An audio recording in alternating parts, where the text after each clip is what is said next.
Meski hanya ada satu pasangan calon, KIP tetap mengadakan debat pemilihan Bupati dan Wakil Bupati Aceh Utara tahun 2024. Walaupun melawan kota kosong, namun tujuan debat tetap sama, antara lain untuk menyebarluaskan profil, visi dan misi calon tunggal hingga program kerja yang akan ditawarkan kepada masyarakat. Selain itu, debat menjadi ajang bagi warga untuk mendapatkan informasi menyeluruh dari paslon tunggal, sehingga masyarakat akan bisa mempertimbangkan untuk memilih paslon atau kotak kosong.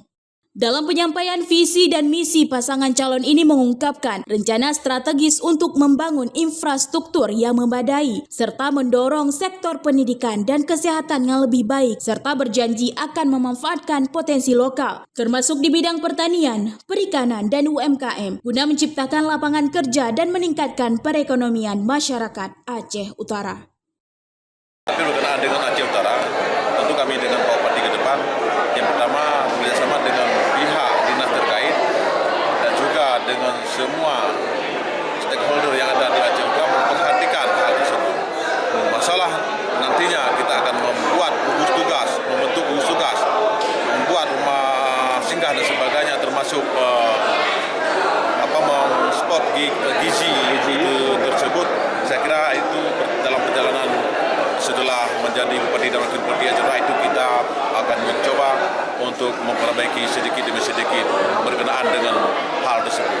Jadi kita tidak bisa kita putuskan sekarang ya.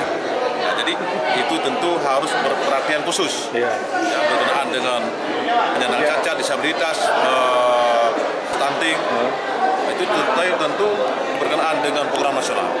Maka dalam hal ini kita harus bersama dengan program nasional, gubernur dan juga pihak kabupaten, baik itu kami di Bupati maupun dinas terkait dan juga pihak DPRK Aceh Utara. Saya kira demikian.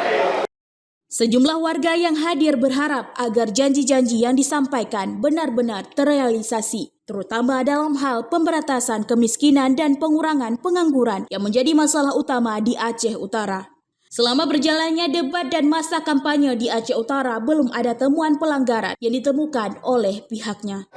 Dari awal kehadiran kita tadi, kita menyaksikan dari Panwasli, mulai dari awal sampai hingga saat ini, kita tidak menemukan satu pelanggaran, baik secara bahasa maupun perlakuan dari pasangan calon dalam debat tadi. Kita tidak temuan di dalam masuk di dalam pelanggaran.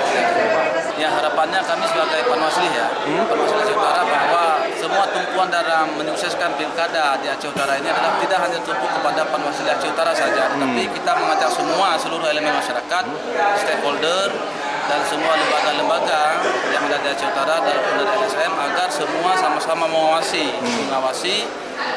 tentang semua tahapan dalam proses pilkada yang akan terlaksana di tanggal 27 November 2024. Dari Aceh Utara, Saiful Bahari melaporkan untuk Puja TV.